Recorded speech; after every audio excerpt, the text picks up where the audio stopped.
almost tentative to disturb the sense of peacefulness that we have in here. So look, let's carry that through. My name is Michael Crawford, and I'll be facilitating the fantastically interesting session that we have lined up today.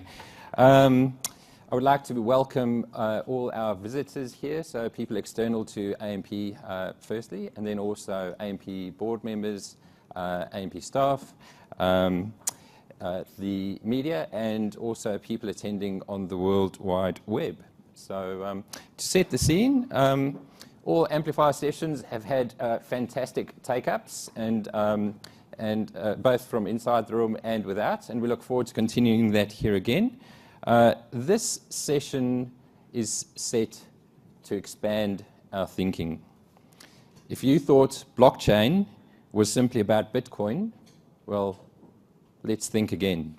From smart contracts to real-time insurance claims, the blockchain has the potential to revolutionize the way we do business. In this session, you'll have the opportunity to hear about the latest insights on blockchain. So just a couple of quick housekeeping matters.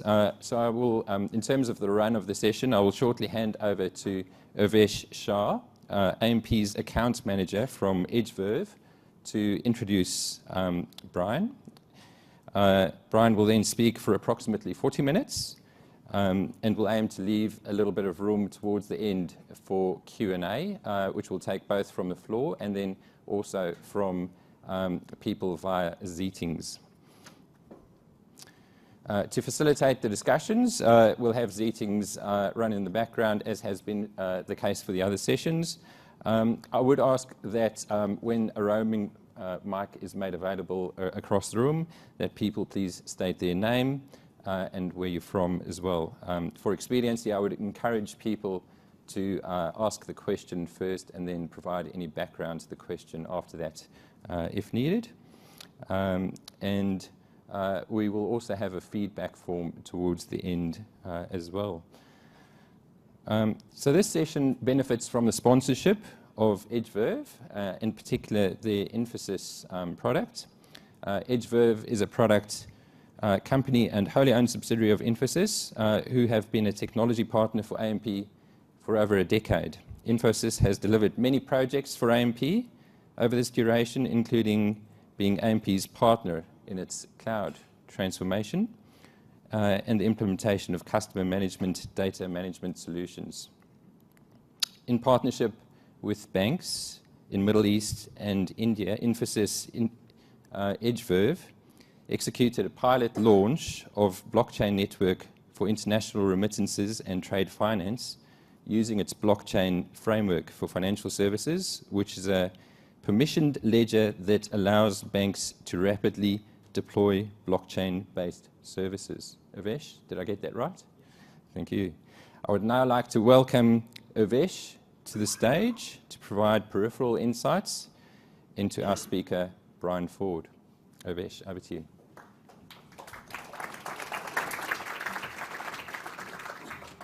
Thank you, Michael. Good afternoon. It is my privilege to introduce Brian Forde. Brian is the Director of Digital Currency at MIT Media Lab. He has spent more than a decade at the nexus of technology, entrepreneurship, and public policy. Currently at the MIT Media Lab, he leads efforts to make digital currencies such as Bitcoin mainstream through research as well as incubation of applications on these emerging technologies. In the recent past, he was a senior advisor at the White House, where he led efforts to leverage emerging technologies to address President Obama's critical national priorities, such as Hurricane Sandy and revitalization of Detroit City. Prior to his work at the White House, he's also founded one of the largest phone companies in Nicaragua in South America. For his work, he was also named the Young Global Leader by the World Economic Forum. Please welcome Brian Forde. Thank you.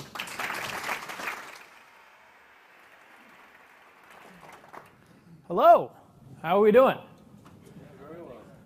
I love the soothing meditation that we start with. I know there's yoga after this session, the edge of yoga, as they call it.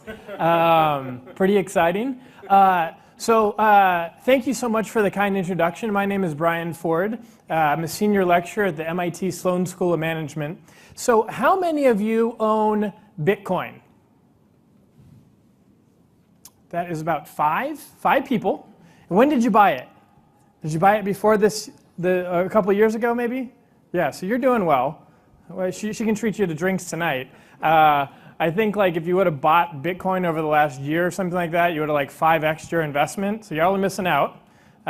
You should buy some Bitcoin, test it out. I often ask that question to start to understand where we're at in terms of a group for understanding the technology. And you know, one thing I think about a lot is how many of you have been in a meeting, faced a problem, and said, you know what, we need a mobile application for that? Really? None of you have proposed a mobile application? Wow. Okay, this is actually the first audience where no hands have gone up. That is fascinating to me. So the reason I say that is generally I see a lot more hands go up. And I see a lot more hands go up because you're generally playing with your mobile applications on your phone, so you understand how it works. You understand that you can quickly find where you're at GPS. You understand that you have a photo. You understand that you can connect to the internet, etc. And you can pull those pieces together and understand, even though you do not know how to program, the possibilities of a mobile application. And so how might you think about a future blockchain or Bitcoin-based strategy for your organization, for your business, if you do not play with the technology? So I do encourage a lot of you to download it, download a wallet, buy some Bitcoin or some Ethereum, and start playing with it. And what I hope to do today is take us from level 2 to level 4. So I think level 1 of knowledge is Bitcoin is crazy. How many of you guys of Bitcoin is crazy? No? No one. Okay, that's good. Well, maybe one or two. So level 2 is Bitcoin's still crazy, but I see a lot of smart people talking about it. Yeah? Yeah, we're mostly at level 2. Level 3 is, I get it. I see how it applies to my business. We there yet? A couple of you. Level 4 is Nirvana. Anyone at Nirvana? You'll get there in yoga just after this. So what I hope to do today is that we get from level 2 to level 3. So I give you enough examples so you start to see how it might apply to your business. So back in 2008, in the United States, we had just elected a new president, but we were also in the middle of a massive crisis on Wall Street. At the same time, there was a paper that was released called Bitcoin, a peer-to-peer electronic cash system written by Satoshi Nakamoto. I think it's about 14 pages. It's actually not super technical. I promise all of you could read it and you'd understand it. It's actually a really helpful starter to start to understand this technology. And so what? So what is Bitcoin? So who cares? Who cares about this blockchain thing? What does it matter? Well, let me start to explain why. So because of the internet, because of digital technologies, it's very easy for me to take a picture of this room right now and replicate that photo and continue to replicate it, and the marginal cost for me to do that is near zero. Take a photo, send it to 3 people, 1,000 people, doesn't really matter. But what happens with digital money or digital assets? Can we replicate that? We can't. But I think what people start to get confused with Bitcoin is they associate with money, and they're not too sure how that all works. And so what I start to, the example I give to people are concert tickets, because we've all gone through a similar experience. Any receive digital concert tickets or event tickets? You get it on your phone, maybe you bought it online, maybe a friend sent it to you, maybe you bought it from someone who you didn't know, and you get this little thing, it goes into your email maybe, and you kind of have like a PDF or something, and it's got a little barcode on it. And then you go to the gate, and you go to scan it, and you're pretty sure it's your ticket. But you kind of wonder, you have like 5% of you has those butterflies in your stomach, right? Like, did my buddy send this to another person? Or did I buy it from someone who gave it to someone else? Or sold it to 10 other people? That's because you don't truly know, because you can continue to replicate these tickets because they're electronic. But what if it was attached to a nanocent, like a nano Bitcoin? Then there'd be a ledger, and it could show that you're the only person that had that ticket. So for the first time, we can start to digitize assets and create scarcity so that you know that you're the only owner of that digital asset. That's incredibly powerful. We've never had that before. We've never had that before because it's not controlled by a company, by a government, by an organization. For the first time, this ledger is kept in a decentralized ledger called a blockchain. Incredibly powerful. And this happens. So in the US, we have a website called StubHub. It's a marketplace for buying and selling event tickets. Kobe Bryant on the LA Lakers, so these four guys, and this guy Jesse Sandler, he said, you know, I think this might be Kobe's last season. Big Laker fans. So what they did is they went and bought 4 tickets, and then, sure enough, 3 weeks later or something, Kobe announces his retirement. They bought the tickets at, I don't know, I think $195 a pop. Tickets shoot up 664% to $1,500 per ticket. But they're fine. They bought their ticket. They're okay. Through a reputable provider like StubHub. Sure enough, they get an email from StubHub saying, sorry, you actually don't own those tickets. But sorry for the confusion. We'll give you a $250 credit, and you can go buy them at the new value. So somewhere buried in the terms of service, StubHub has the right to take back those tickets, give them back to the original owner, and then sell them at that higher value. It's crazy. But what we need to remember is Bitcoin, blockchain, which is the underlying ledger, was built for people. It was not built for companies, not built for governments either. And so what we need to start to understand is all of a sudden, people start to get more rights. They're not bound by those terms of service as much anymore because they actually own that property and you can't take it back. So let me give you another example, because some people say, including probably people in this room, that Bitcoin is crazy. I would argue that the world we live in today is even crazier. Let me tell you why. What's your name? Craig? Craig, if I was to ask for Craig's, if I want to send $20 to Craig, I'd say, Craig, I want to send you $20. US or Australia? US. Great, even better. Even better. You're better into that deal. So I'm sending you $20 US. So we're going to play a game. Say, all right, do you have a PayPal account? No. Okay, there you go.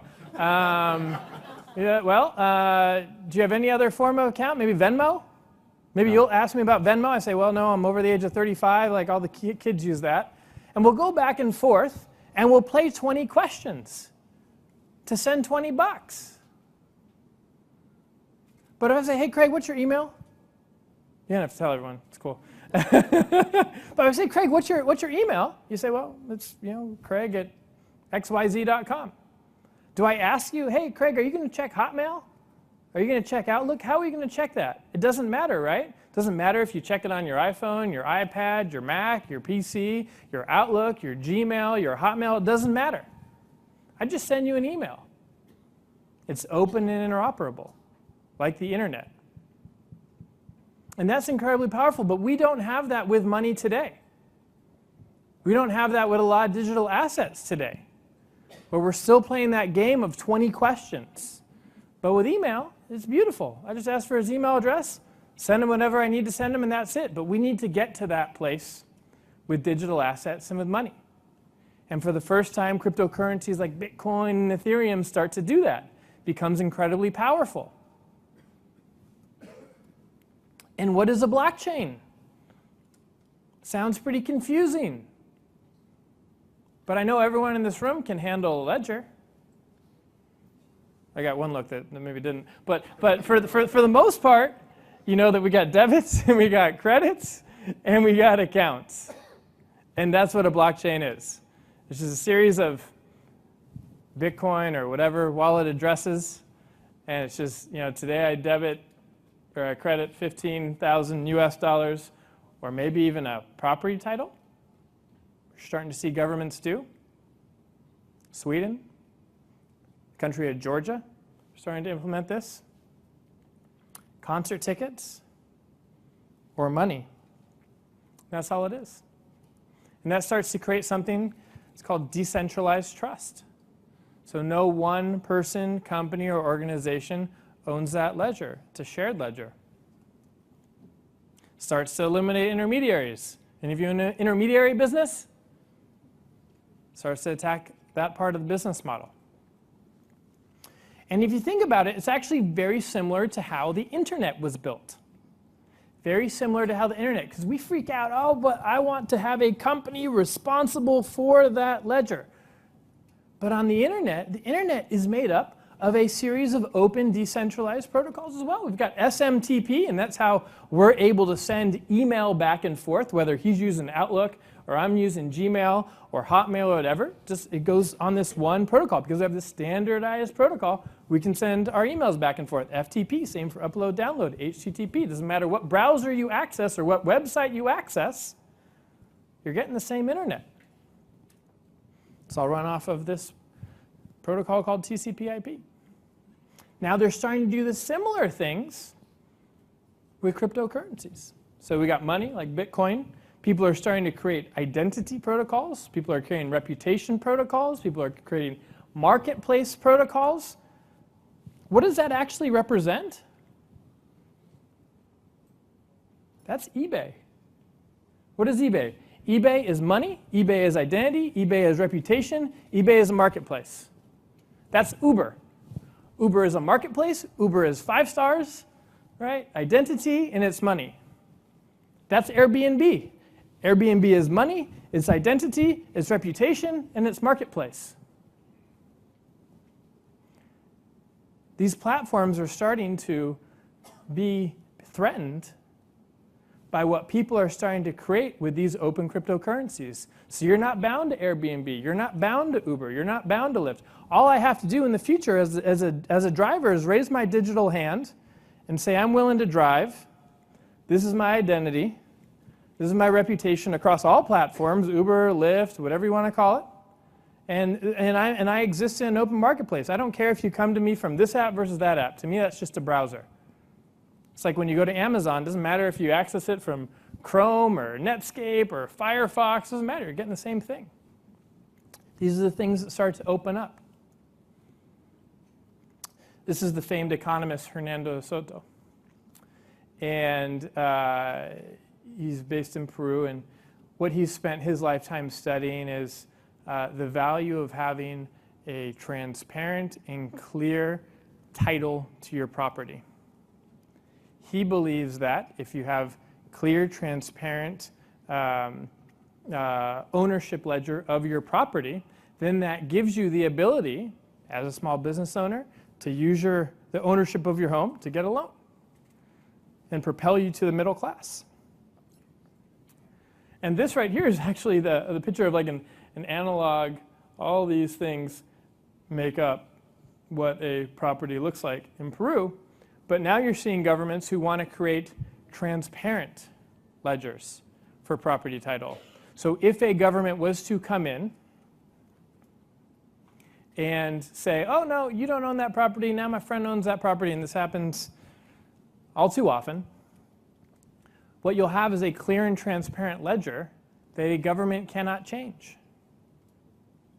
Creates more trust, accountability, and transparency in government.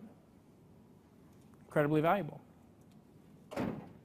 Identity, these are numbers from the US, but we have about $14 billion in annual physical loss. We have $24 billion in annual loss for identity theft. We have no idea how to protect our identity. That is a new thing for us. We know how to use locks and security alarms, but we don't know how to protect our identity. Now people are proposing ways that you can create a more safe digital identity using blockchain.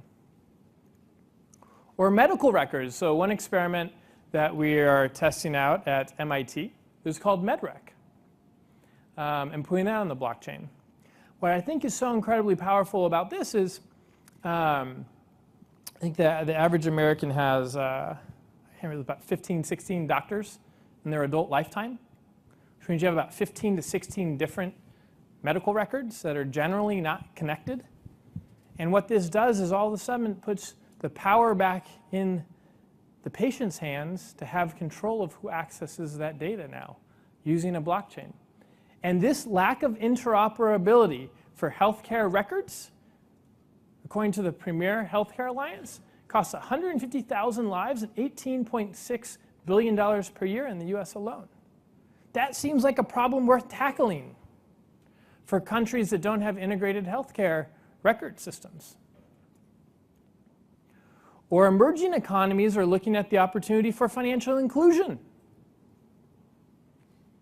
So ironically, cryptocurrencies like Bitcoin and Ethereum, which are perceived to be anti-government, ironically, when I travel and speak with government leaders, they're now looking at cryptocurrencies to deliver social welfare with the hopes of addressing their financial inclusion challenges. Because right now, in many countries, they're actually delivering social welfare in cash. In this one country in particular, they tell me how they actually deliver it via canoe. Just canoeing that cash. And they'll be canoeing tomorrow morning, 8 a.m., the edge of canoeing. They'll be, they're canoeing the cash, and then they're seeing a lot of sticky fingers getting in that cash. Well, where's that money being used? And so they're very interested in creating more accountability and transparency, and at the same time, moving people from a cash-based system to an electronic-based system to get them to have better access to insurance and loans. So I think what you're going to see around the world is you're actually going to see a stronger and quicker uptake, like we did with cell phones, in emerging economies than you will in developed markets. But let me tell you a story about something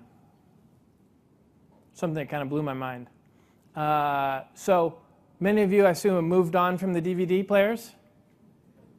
Now you're using Apple TV or Roku or Google Play or whatever it is. I did too, and I loved it. Click a finger, all of a sudden I can get all the movies I want.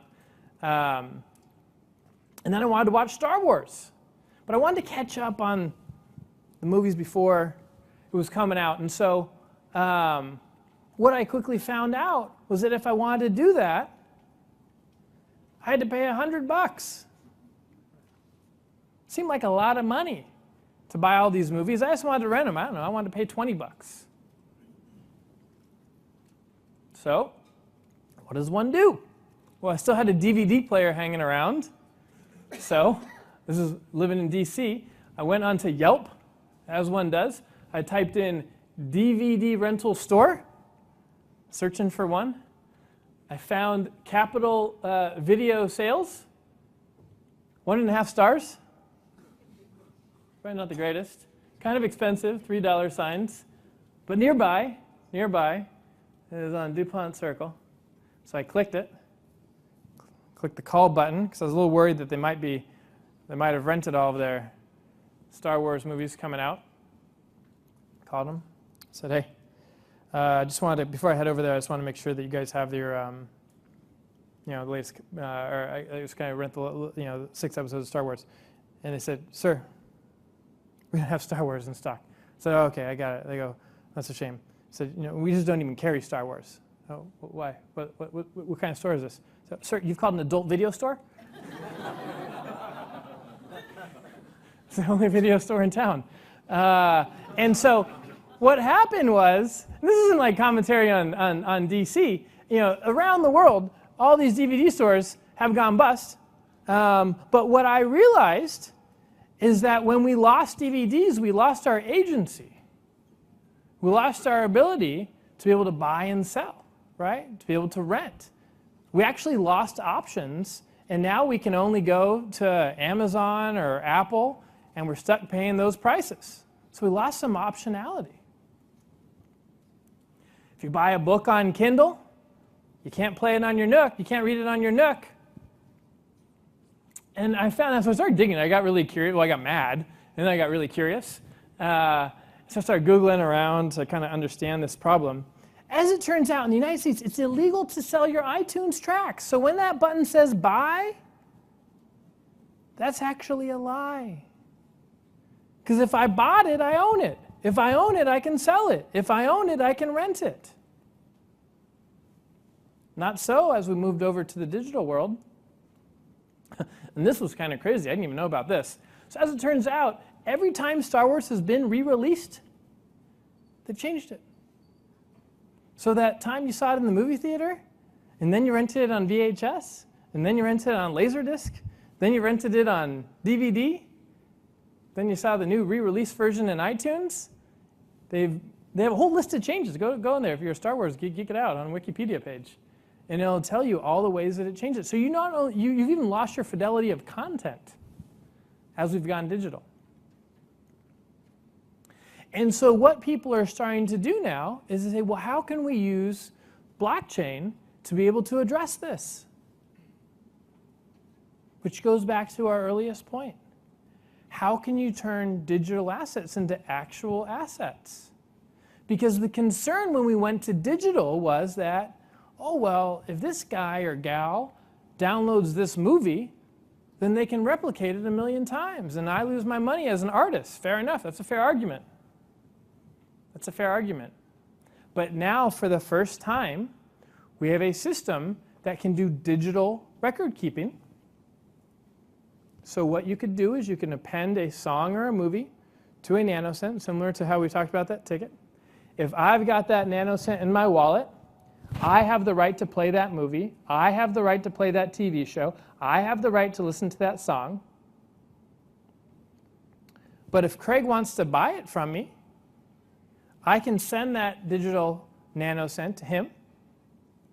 He now has it in his wallet. I can no longer play that movie or that TV show or that song, and he can. And so we've eliminated the ability to be able to replicate these digital files infinitely. And you've created value again. And so this isn't science fiction. This is actually happening today. So Imogen Heap, a music artist, is now working on, she actually did release a song called Tiny Human on the blockchain that starts to do that. So any of you media companies out there, this is a new interesting opportunity here, or anyone who sells any form of digital assets, this is a new interesting opportunity out there. So this happened May 31st. This happened last week.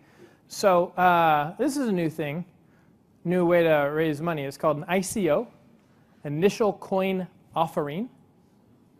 Initial coin offering. Not to be confused with an IPO. And it's the newest way for startups to raise money. So what they're doing is they're issuing a certain amount of tokens, selling them online, and raising a certain amount of money. And if the thing that they're doing, in this case this is a browser, the thing that they're doing takes off, those tokens are worth a lot of money. This company, Brave, who's created a new internet browser. I really like this browser. You guys should check it out. It's very pro-privacy. And has a lot of ad blocking in it. It's really good. Created by the founder of like Netscape and Firefox and the guy who created JavaScript. Very solid team behind it. Sold $35 million in tokens. So they raised $35 million in 30 seconds. For the mathematicians in the audience, that's more than $1 million a second.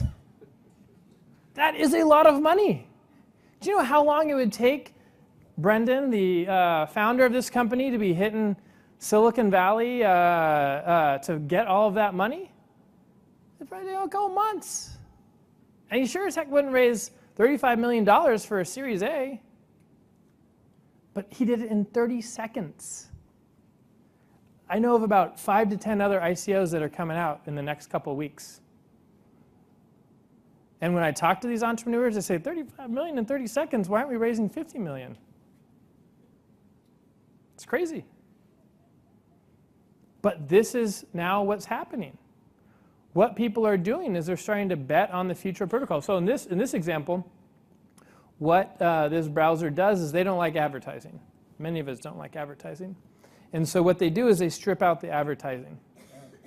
And instead, they pay the content provider directly with these little tokens.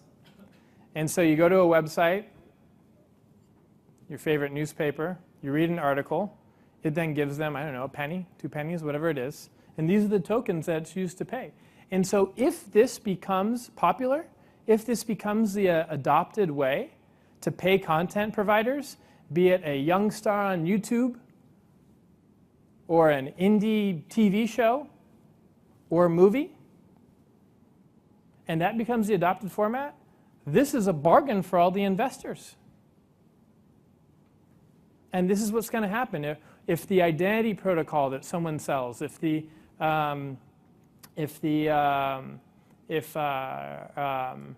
reputation protocol, et cetera, all of this is being sold now. There's a marketplace one. They're all going to start doing this. And what they're doing is they're able to raise money. Because these past open source protocols that were being created for email and all this stuff, no one made a dime off of that. The original creators didn't make a dime. And so all of a sudden, the people who are creating these protocols that we all benefit from around the world can start to make some money off of it. We can start to incentivize people to build on them and have tremendous financial gains. You know, but the use cases here just blow my mind. So this use case right here was fascinating. This is in the Ukraine. You had the protesters, and they weren't able to get some money, but they needed some money to continue protesting. And so this guy and several other protesters held up this little QR code here. So this is like your email address for your Bitcoin wallet in a way. And I can like take out my phone right now and actually just scan that, and I can send this guy money right now. He raised like 20 grand in 24 hours because these images started to go viral and people started to send him money. That's how quickly this can work. And you start to think, I never would have thought about this as an application. I don't think many of you would have either. But that's what's starting to happen now. People are coming up with all kinds of applications on this. This is like App Store all over again. And what this is doing, what the internet did that was truly life-changing for so many of us, is that it exponentially increased our ability to communicate. Whether you're on a Skype call, whether you're sending emails, whether you're sending internet-based text messages, whether you're creating some new course online or writing a blog post, all of that is just different forms of communication that has exponentially increased because of the internet. What cryptocurrencies like Bitcoin, Ethereum, and these blockchains that are behind it are doing is they're exponentially increasing our ability to transact without friction. Because what the internet did is it exponentially increased our ability to communicate without friction. I was in Iraq, and we were just doing a couple of workshops, not on Bitcoin, just more on general technology. This is right after I left the White House. And this is my buddy who's a Facebook engineer and Iraqi. And I said, well, what if we just did an impromptu class on Bitcoin and blockchain just to kind of see what happened? And we did. And you look at the reaction on this guy's face. They are blown away because they don't have strong structures and institutions. And all of a sudden, this new technology helps create and strengthen institutions that they didn't have. This is going to be powerful. But, where are we at on the hype curve here? We've shot up the peak of inflated expectations and made the cover of The Economist, and all of us were really excited. But now people are starting to interact with it. People are starting to build on it. Companies, startups, et cetera. We're starting to realize that a lot of the things we thought could happen maybe won't happen. And we're going through the trough of disillusionment. But I think that's OK, because that means we're going towards maturity. It means we're going forward. So this is kind of where I think we're at right now. In terms of general hype for this. But here's the most important thing. Grab your phones. Grab your phones. Open up your camera application. Open up your camera application. And take a picture of that email address. I promise I have a reason for that. Send me an email. Send me an email.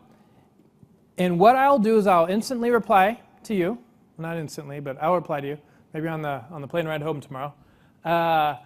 With what we've pulled together are the best set of articles for you to start to get up to speed. Because my hope with this entire conversation was to pique your intellectual curiosity so that you go from thinking this is crazy, but smart people are talking about it, to starting to see ways that this could start to apply to your business.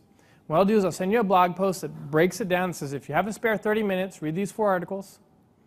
Then you'll start to go down, you'll start to realize, whoa, this is really interesting. Then I say, okay, well, I got another 6 articles for you that'll take you 2 to 3 hours to get through. So basically, it's just based on your amount of time, and I know the more that you read, the more you'll dedicate time, because no one's got 2 to 3 hours to start out with Bitcoin. But everyone's got 30 minutes. Everyone's got a spare lunch that they can take to read those articles. And it'll walk you through to even taking a full class on this at the very end. But just send me an email, and I will send you a link to that, and you'll enjoy this reading. You can share it with your colleagues at work, et cetera. I think, I don't know, more than like 50,000 people have read this blog post now. It's gone viral from finance ministers and Fortune 500 CEOs to students at MIT. So I hope that was incredibly helpful. I know we have a Q&A now, so let's get started.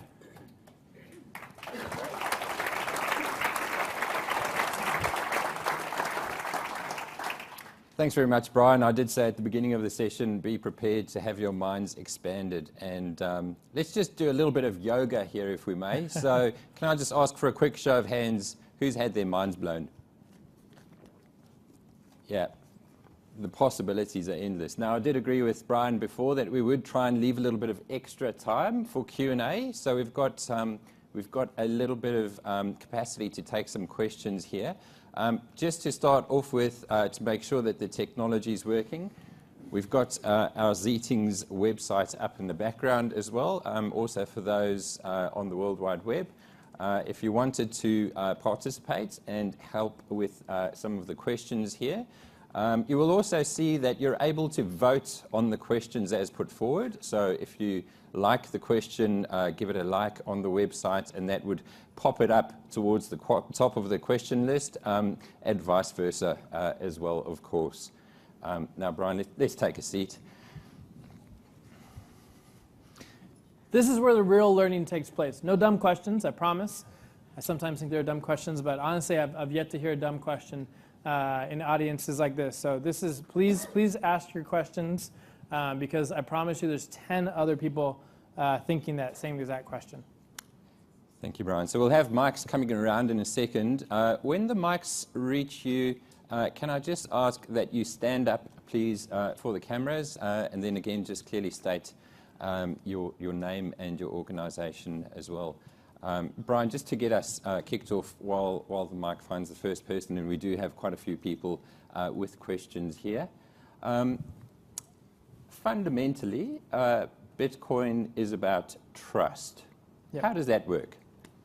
Yeah, so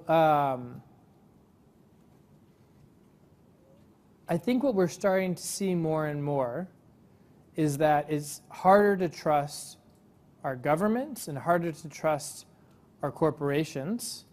And I can give you a number of examples from our own government starting to delete climate data, to corporations pushing out data that is falsified, or like Volkswagen, for example, and what they did with the emissions on their cars. And so if we're starting to see examples where we can't trust them, then who do we trust, or where do we have a record of trust or ledger? And so that's where public blockchains like Bitcoin or Ethereum can play a role, because what they do is they essentially digitally notarize information, and that says, well, this person or this company or this organization or this government signed that this to be true at this time and this place. So it's kind of like it's like a digital notary. It's kind of like written in stone in a way. And then if later on they were to produce information that conflicts with that, you start to catch them in that line. It makes it harder and harder when you start to pull that string. But it's decentralized. You can't go to Bitcoin Incorporated and sue them if they're wrong, and but you can't go to the internet and sue that either. And so what you have is you have competing servers around the world that are mining. Maybe you've heard this thing called Bitcoin mining. And what they're doing is they're validating all of those transactions over a span of time, 10 minutes for Bitcoin, and they're competing to do this. And the more miners that we have, the more that they're competing, the more challenging it is to fudge that ledger. Basically, it requires north of 50% to be able to fudge the ledger, kind of like if you had a bunch of votes. If you had north of 50%, you can change that. Now, it's somewhat hard to get north of 50%. We've only seen it come close once, but what that means is that the more companies and governments and others start to depend on this, the more they should start to get into Bitcoin mining as well, to diversify the amount of mining take place to continually protect the Bitcoin ledger. Similar to if you have a server infrastructure, you want to decentralize it as much as possible so that you don't have one weak point. So that's where you start to trust. You trust in the decentralization because it eliminates the weak points. Wow. Excellent. We have a question at the front here. Could you stand up, please? My name's Dane. I'm from Salesforce. Thank you for the presentation and AMP for putting on. It's been really great.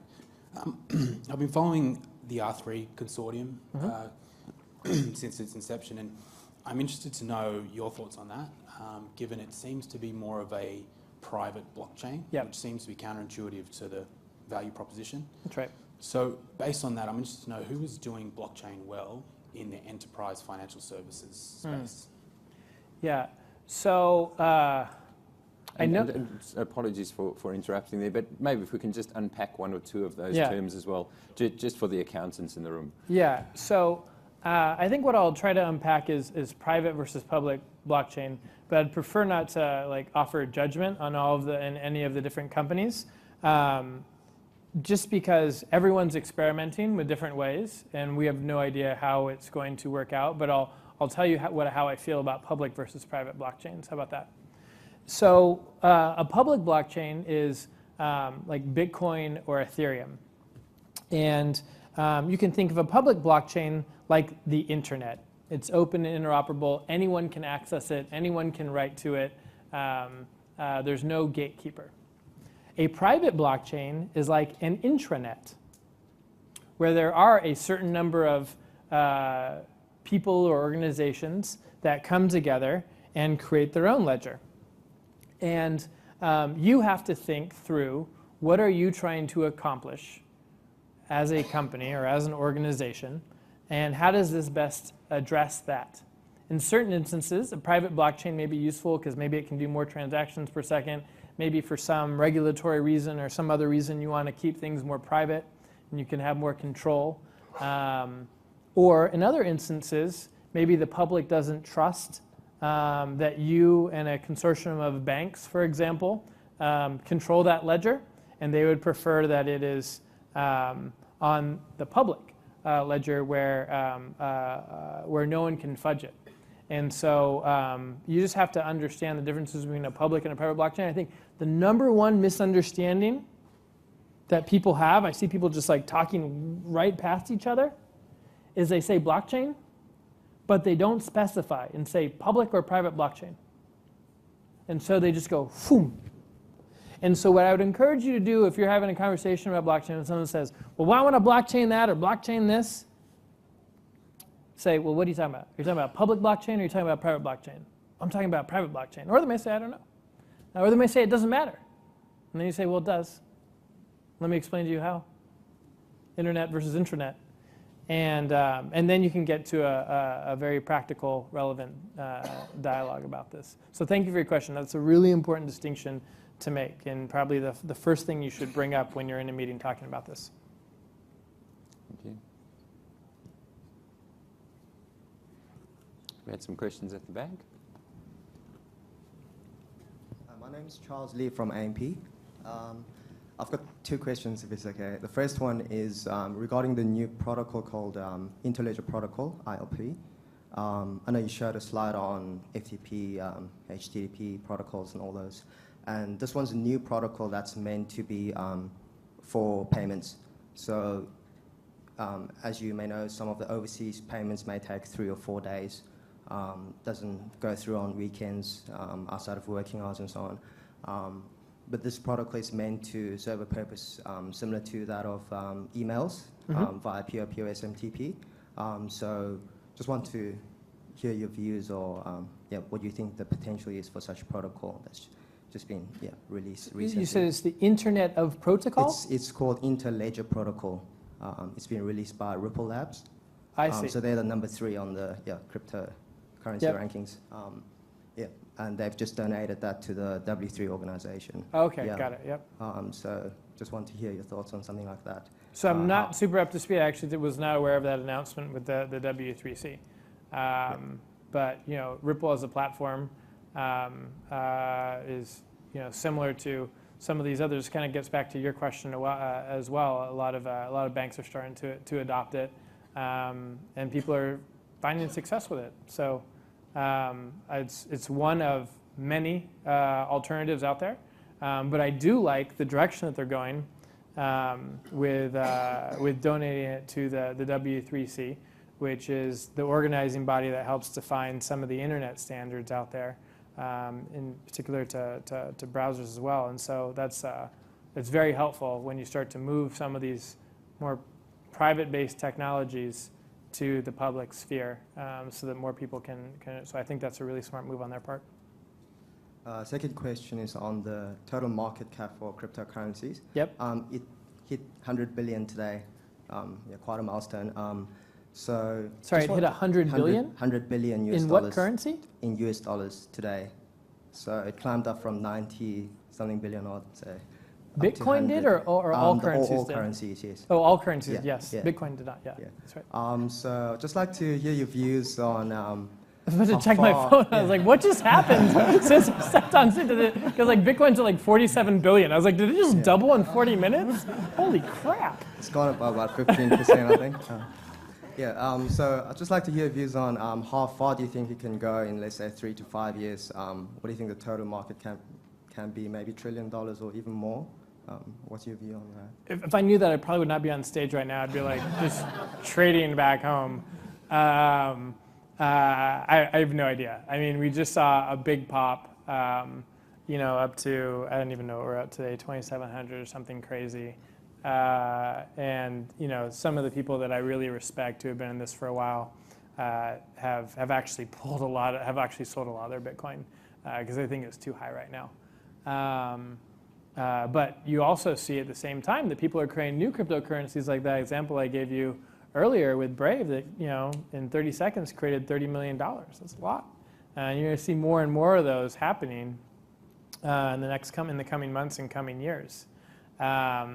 So I think in aggregate it'll absolutely grow, and I think to be determined as you have more and more things to put your money into. How that will impact the marketplace. But I think a consensus from a lot of, not a lot, from some of the people that I trust is that it's too high right now. Thank you. Phelan O'Neill from AMP Capital. I guess my question follows on just from what you were talking about there. If I'm a level 2 user and I'm looking at Bitcoin and it's gone up, 1,000%, and if I'm working in finance, I'm wondering, is that somewhere where I want to put my money? Is it going to kind of suddenly come down? Yeah. So from somebody that doesn't know a huge amount about it, would you attribute that to Bitcoin specifically as something that has like a scarcity value? And does that apply to Ethereum and whatever other ones that you spoke about? Yeah. Is it kind of driven by a lot of people want to buy it, or because there's a limited amount that you can use? It's driven by both. It's driven by a limited amount. There'll be 21 million Bitcoins issued in total by, I think, the year 2140 or something like that. I think right now there's probably like 15 or 16 million Bitcoins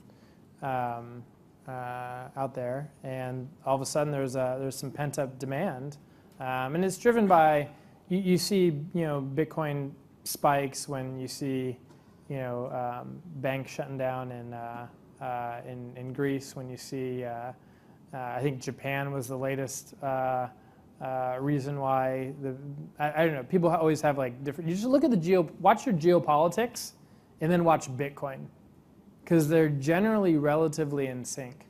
It's fascinating to watch. But in terms of but you also have to know your risk tolerance, like anything that you invest in, whether it be a startup or a company that's been around for 100 years. And so, Bitcoin is definitely on the very volatile end. So some people say, well, how much are you comfortable losing? Depending on what your situation is, a lot of people are comfortable losing, 1% of their net worth. So they say, well, Bitcoin's pretty crazy, so, put 1% of your net worth in that and see where it goes. They either say it'll just skyrocket over the next 10 to 15 years, or it'll go to zero. So if you're comfortable losing 1% of your net worth and it going to zero in the next 15 to 20 years, then fine. But if it may break, and, buy a Tesla out, like they got one out there. Another question? Ryan, thank you very much indeed for that. So we might make presentation. this the last question, please. Thank you. Okay. I'm Cindy Nicholson from Optus, also advisory board member of the Australian Digital Currency Association here in Australia.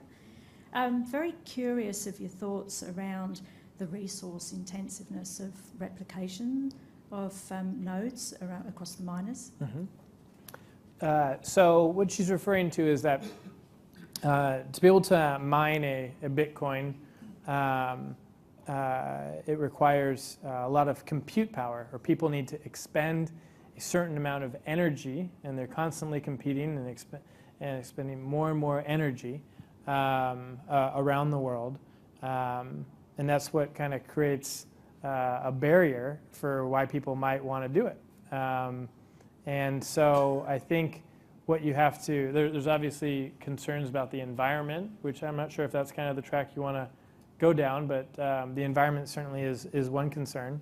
But our computers and servers and the internet also consume a significant amount of energy resources, but we as a society today, feel like the benefits that we get may be in line with that, but others may not, and so they're constantly looking for ways to lower the cost and lower the energy consumption, whether they're putting it in places that are colder, or whether they're putting it in places that have more and more renewable energy.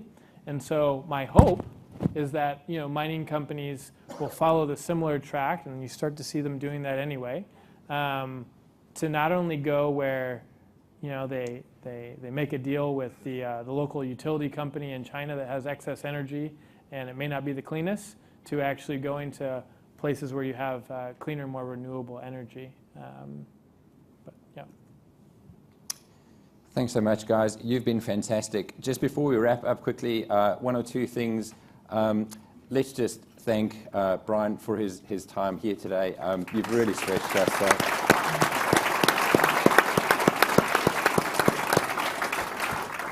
There's just so much more on this topic that we could touch on. So again, I'd encourage you to send through your emails to Brian's email address.